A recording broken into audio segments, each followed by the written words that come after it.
You're listening to a Toadstool and Fairy Dust reading of Valentine's Day Treats by Tera Knudson. Be sure to watch to the very end of the story, and we'll show you how you can make your own heart-shaped cake. Stencils, stamps for designs. Let's create valentines. Paper, crayons, glitter, glue, markers, paints, stickers too. Trace and paint, sparkly heart. Cut and glue, works of art. Add some words, symbols too, like you are kind, me and you. Cards will dry while we bake. Let's create a special cake. Sugar, flour, oil in a cup. Milk and eggs, mix them up. Baking pans, unmatched pair. One is round and one is square. Fill the pans, scrape and pour. Open up the oven door. In they go. Batter bakes. They're done. Perfect cakes.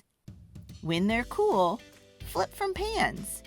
Turn the square with your hands. Circles next.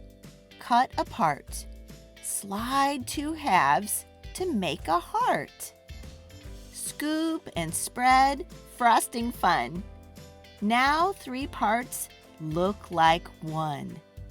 Sprinkles on, decorate. Can't eat yet, have to wait. To our friends down the street. Heart-shaped feast, time to eat.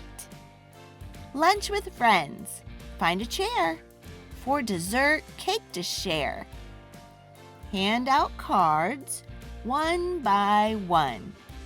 Look at yours when you're done. Different shapes, different styles. Children laugh, happy smiles. Each a gift, fun designs. Made with love, Valentines. Make your own Valentine's cake. All you'll need is a square pan and a circle pan. Once you've baked the cakes, go ahead and cut the circle-shaped cake in half, as shown in number 1. Number 2, assemble them together on a hard surface, maybe like a cookie sheet. Then ice. Get the icing on the top, and you can decorate it with sprinkles or candies, whatever you want. And then enjoy it with your friends.